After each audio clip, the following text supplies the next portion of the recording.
তোমার শীতল হবে মার কলিজায় আমার প্রাণ ভরে দেখিব রাজা তোমার শীতল হবে মার কলিজায় আমায় সোনালি গিলাফ চুমু খেতে মান চায় ওগো নবী একবার দেখা দাও আমায় ওগো নবী একবার দেখা দাও আমায় কোনদিন তোমাকে দেখিনি গায় ওগো নবী একবার দেখা দাও আমায় আর কেঁদে কেঁদে বারি বার করি ভাষণা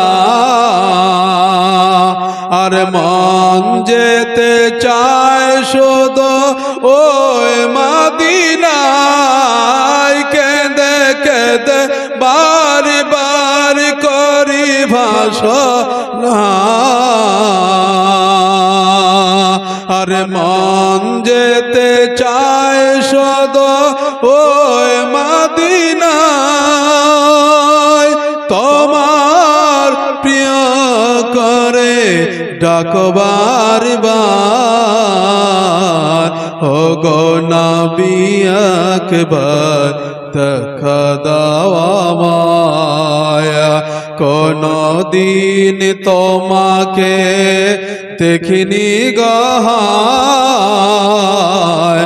ওগো নবী একবার দেখা দাও আমায় ওগো নবী একবার দেখা দাও আমায় আব্বা জান আমার ভাইরা আমার আপনাদের সম্মুখে আয়াতে কারিমা পবিত্র কুরআন শরীফ থেকে তেলাওয়াত করেছি ওমা আরসালনাকা ইল্লা রাহমাতাল লিল আলামিন যে নবী মুস্তাফা সাল্লাল্লাহু তাআলা আলাইহি ওয়াসাল্লামের আজ কয়েক দিনের জন্য জীবনী ওনার হাদিস ও কোরআনের আলোচনা শোনার জন্য আজকে আমরা এই জায়গাতে এসেছি ও নবী মুস্তাফা সাল্লাল্লাহু তাআলা আলাইহি ওয়াসাল্লামকে আল্লাহ পাক পৃথিবীর জমিনে তানার শান শওকাত মর্যাদা সম্মান আল্লাহ পাক পৃথিবীর জমিনে এত দিলেন এত দিলেন এত দিলেন যে হযরতে আদম নবী থেকে ঈসা পর্যন্ত প্রত্যেকটা নবী ও রাসূলগণকে আল্লাহ পাক পাঠিয়েছেন প্রত্যেকটা নবী ও রাসূলগণকে আল্লাহ পাক বললেন যে পৃথিবীর জমিনে যখন যাবে তোমাদেরকে কাউকে দুটি কাউকে চারটি কাউকে পাঁচটি রহমত দিয়ে পাঠাবো কিন্তু যখন আমাদের নবীর সিরিয়াল যখন চলে আসলেন তো আল্লাহ পাক পৃথিবীর জমিনে আমার নবীকে পাঠাবার পূর্বে আল্লাহ বললেন হাবিব গো পৃথিবীর জমিনে তো তোমাকে পাঠাবো আদম নবীকে যেভাবে পাঠালাম রহমত দিয়ে পাঠিয়েছি নূহ নবীকে পাঠালাম তো রহমত দিয়ে পাঠালাম শীষ নবীকে পাঠালাম তো রহমত দিয়ে পাঠালাম ইদ্রিস আলাইহিসসালামকে পাঠালাম তো রহমত দিয়ে পাঠাইলাম, সুলাইমান নবীকে পাঠাইলাম তো রহমত দিয়ে পাঠাইলাম, হযরতে ঈসা আলাইহিসসালামকে পাঠাইলাম তো রহমত দিয়ে পাঠাইলাম। কিন্তু হাবিব গো, আপনাকে আমি আল্লাহ পাঠাবো, তবে তিনাদের মতন আমি রহমত দিয়ে পাঠাবো না, আপনাকে আমি আল্লাহ এই সমগ্র পৃথিবী নয়, সারা জগতের আরশ ফারশ থেকে শুরু করে জমিন পর্যন্ত প্রত্যেকটা জায়গার রাহমাতাল লিল আলামিন করে পৃথিবীর জমিনে আমি আল্লাহ পাঠাবো। জোরে বলি সুবহানাল্লাহ। বাবজি সুবহানাল্লাহ একটু জোরে বলা যাবে না? একটু জোরে সুবহানাল্লাহ বলি, আর একটু মহব্বতের সহিত বলি সুবহানাল্লাহ। বিষয় হচ্ছে এটাই যে সুবহানাল্লাহ বলা প্র্যাকটিস করতে হবে, কারণ সুবহানাল্লাহ আলহামদুলিল্লাহ এটা বলাতে তো গুনাহ নয়, এটাতে নেকি আছে, তাই তো নাকি? এটাতে নেকি আছে, আর নেকির উদ্দেশ্যেই আজকে আমরা এই জায়গাতে এসেছি, তাই তো নাকি বাবা? নেকির উদ্দেশ্যে, কেউ কি গুনার উদ্দেশ্যে এই জায়গাতে এসেছে? আসেনি। আমরা সবাই এই জায়গাতে এসেছি নেকি করব। আজকে হয়তো এই জায়গার নেকিটাতে কাল কিয়ামতের প্রান্তরে হাসরের ময়দানে আল্লাহকে বলবো, রব্বুল আলামিন আল্লাহ অমুক স্থানে তোমার হাবিবের জীবনী শুনেছিলাম। হয়তো এই জায়গার দোয়াটা কবুল হয়ে গেছে, হয়তো এই জায়গার মুনাজাতটা আল্লাহর দরবারে কবুল হয়ে যাবে, হবে না বাবা? হবে।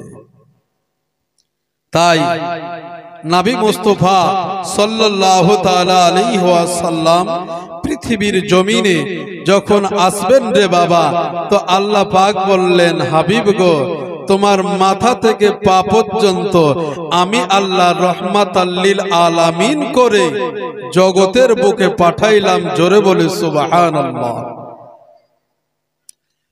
জীবনী শুনছেন, নবী মুস্তাফা মক্কায় আসবেন, তাই তো নাকি? জীবনী শুনেছেন যে নবী মুস্তাফা মক্কায় আসবেন, কিন্তু শেষ পৃথিবী থেকে পর্দার আড়াল হবেন মদিনায়, তাই তো নাকি বাবা? মদিনায়। এই মদিনা কত সুন্দর জায়গা, এর জন্য আমরা বলি সোনার মদিনা,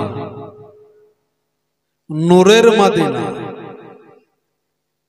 সোনার মদিনা তো মদিনা রে বাবা, এ নূরের মদিনা হয়ে গেছে। জোরে বলি সুবহানাল্লাহ। আব্বা জান আমার, ভাইরা আমার, নবী মুস্তাফা সাল্লাল্লাহু তাআলা আলাইহি ওয়াসাল্লাম পৃথিবীর জমিনে আসবেন কাবায়।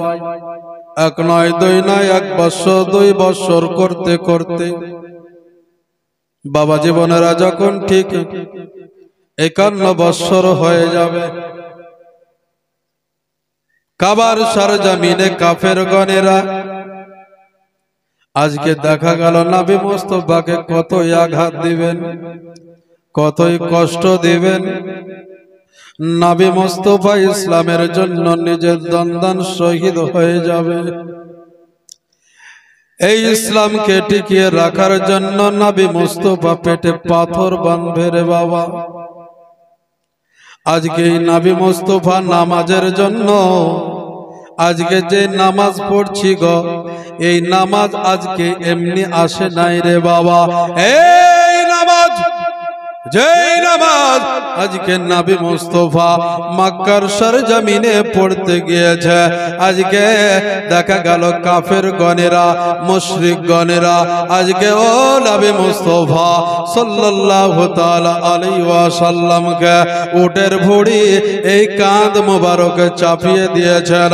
আল্লাহর নবী মুস্তাফা সাল্লাল্লাহু তাআলা আলাইহি ওয়াসাল্লাম দেখা গেল মিনিটের পর মিনিট পিঠ আজকে সেজদা অবস্থায় পড়ে রয়েছে গো। দূর থেকে দেখে মুশরিক কাফেরেরা আপনার দেখা গেল খিলখিল খিলখিল করে হাসতে থাকে গো।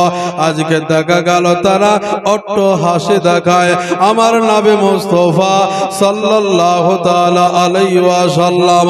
আজকে দেখা গেল আজকে ওই সেজদার ভিতরে আজকে সেজদার মধ্যেই পড়ে রয়েছে। জিবরিল আমিন বলে রব্বে কাইরা রব্বুল আলামিন পরওয়ারদিগারে আলাম আল্লাহ গো মাবুদ আজকে তোমার হাবিব আজকে মক্কার সরজমিনে আজকে কাফের মুশরিকরা আজকে উটের ভড়ি তার পবিত্র আজকে পিঠ মুবারকের রেখে দিয়েছে। আমাদের নবী মুস্তাফা সিজদাটা উত্তোলন করতে পারে না। আজকে নবী কত কষ্টের মধ্যে আছে, উত্তপ্ত বালি মরুভূমির উপরে আজকে নবী মুস্তাফা একাকী অবস্থায় আজকে দেখা গেল সিজদায় পড়ে রয়েছে। বাচ্চারা দুইটো বাচ্চা দেখে নিল যে হ্যাঁ সত্যবাদী দয়ার নবী মুস্তাফা সাল্লাল্লাহু তাআলা আলাইহি ওয়াসাল্লাম যে নবীকে পৃথিবীর জমিনে আজকে সৃষ্টি না করলে আকাশ হতো না, পাতাল হতো না, নদী নালা কীট পতঙ্গ কিছুই হতো না। আজকে ওই নবী মুস্তাফা সাল্লাল্লাহু তাআলা আলাইহি ওয়াসাল্লাম ওই মরুভূমির উপরে সিজদায় রত হয়ে রয়েছে। দয়ার নবী মুস্তাফা সাল্লাল্লাহু তাআলা আলাইহি ওয়াসাল্লাম আজকে ওঠার চেষ্টা করে রে বাবা, কিন্তু ওঠে নাই। ছোট্ট বাচ্চারা ছুটতে ছুটতে চলে গেল জননী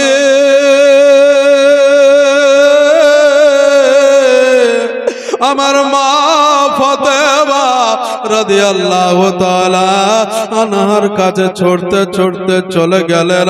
যাওয়ার পরে ওই জননী ফাতেমাকে বলে ও ফাতেমা গো আজকে তোমার আব্বার মতন আজকে একজন ব্যক্তি ওই কাবার সরজমিনে মরুভূমির উপরে আজকে ওই জায়গাতে পড়ে রয়েছে। ফাতেমা বলছে অন্য কেউ হবে না, ওটাই হবে আমার আব্বা।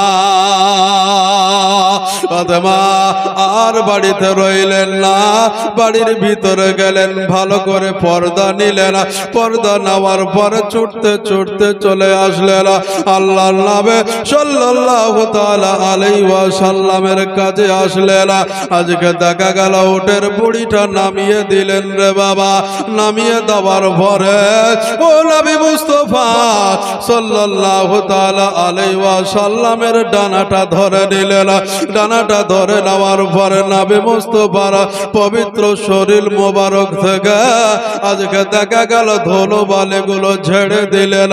একদিকে দয়ার নবী মুস্তাফা দাঁড়িয়ে গেলেন আর আরেকদিকে আমার মা ফাতেমাতুজ জাহরা রাদিয়াল্লাহু তাআলা আনহা দাঁড়িয়ে গেলেন। আমার ফাতেমা বলে আব্বা গো ইয়া রাসূলুল্লাহ ইয়া হাবিবাল্লাহ নবী গো আজকে আপনি খুব কষ্টই পড়ে রয়েছিলেন। আমার নবী মুস্তাফা বললেন ফাতেমা গো আমার কষ্ট হয়েছে, তবে আমি কাউকে বদদুয়া করি না। বদদুয়া কাউকে করি নাই। ফাতেমা বললেন ইয়া রাসূলুল্লাহ নবী গো আপনার পবিত্র শরীর মোবারকের ধুলোবালি গুলো ঝেড়ে নেন। আমার নবীর বিটি ফাতেমা উনিও ঝেড়ে দিলেন। আল্লাহর নবী দাঁড়িয়ে রইলেন আর আরেকদিকে আমার ফাতেমা রাদিয়াল্লাহু তাআলা আনহা উনি দুই হাত তুলে দিলেন।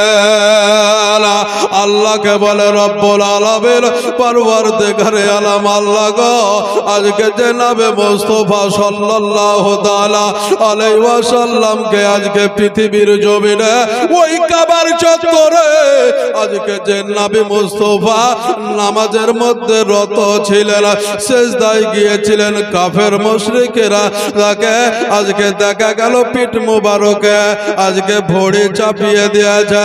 আজকে আমার আব্বা উঠতে পারে নাই, আমার পিতা আজকে কত কষ্ট পেয়েছে গো আল্লাহ। যারা এটা করেছে, যারা যারা আজকে আমার আব্বাকে কষ্ট দিয়েছে, রব্বুল আলামিন আল্লাহ তুমি তাদেরকে গজব দাও। আল্লাহ তাদেরকে গজব দাও। যেমনি বাবা নবী মুস্তাফার কানে আওয়াজটা চলে গেছে, নবী বলছেন ফাতেমা, এ ফাতেমা তুমি কোন দোয়া করলে গো? এ ফাতেমা রে, ও বিটি ফাতেমা, আজকে তুমি কোন দোয়া করলে? আল্লাহর দরবারে দুই হাত উত্তোলন করে দিয়ে আজকে তুমি কেন আজকে তুমি তাদের প্রতি গজব দান করতে বললে? ও ফাতেমা গো, আজকে তুমি দুই হাত উত্তোলন করে তুমি দোয়া করলে, তুমি কি জানো না? তুমি কি জানো না রে মা, তোমার দোয়া আল্লাহ কবুল করে নিবে। নবীর বিটি ফাতেমা বলে, ইয়া রাসূলুল্লাহ, নবী গো আজকে আপনাকে এত কষ্ট দিল গো নবী, এত ব্যথা দিল গো নবী, নবী গো আজকে তবুও কেন তাদের জন্য বদদুয়া করতে দিচ্ছেন না? আল্লাহ নবী বললেন, ও ফাতেমা গো, আজকে কষ্টটা আমার হয়েছে গো ফাতেমা, আজকে যদি দোয়া করতে হয় আমি দোয়া করব গো, কিন্তু ফাতেমা তুমি দোয়া করিও না গো ফাতেমা, তোমার দোয়া তুমি ব্যাক করে নাও, তোমার দোয়া তুমি ঘুরিয়ে নাও গো ফাতেমা। আমার ফাতেমা বললেন, ইয়া রাসূলুল্লাহ, ইয়া হাবিবাল্লাহ, নবী গো আজকে আপনাকে এত কষ্ট দিল, এত কষ্ট দিল, তবুও কেন তাদের জন্য বদদুয়া করব না? আমার নবী বললেন, ফাতেমা রে, আজকে যদি তাদের জন্য তুমি বদদুয়া করে দাও, আজকে তোমার দোয়া কবুল হয়ে যাবে, আজকে তারা আল্লাহর দরবারে শাস্তি পাবে, কিন্তু আজকে তারাই বলবে উনি তো রহমাতাল লিল আলামিন। তিনি যদি রহমাতাল লিল আলামিন হয়ে থাকে আজকে কেন আমাদেরকে কষ্ট দিল? ও ফাতেমা গো, তুমি তোমার দোয়া তুমি ফিরিয়ে নাও গো ফাতেমা। আজকে তারা চিনতে পারে না, আজকে যদি তারাই আমাকে চিনতে পেরে যেত আজকে তারাই আমাকে পাথর ছুড়তো না, আজকে তারাই আমাকে কষ্ট দিত না রে ফাতেমা, আজকে তারাই আমাকে আমার পিঠের উপরে ওটের ভড়ি চাপাতো না ফাতেমা। এ ফাতেমা, আজকে যদি তারা চিনে নেয় তবে আজকে ওটের ভড়ি না চাপিয়ে আমার গলায় মালা পরিয়ে দিত। জোরে বলে, আর একটু জোরে বলে, মহব্বতের সহিত বলে। আব্বাজান আমার, ভাইরাই আমার,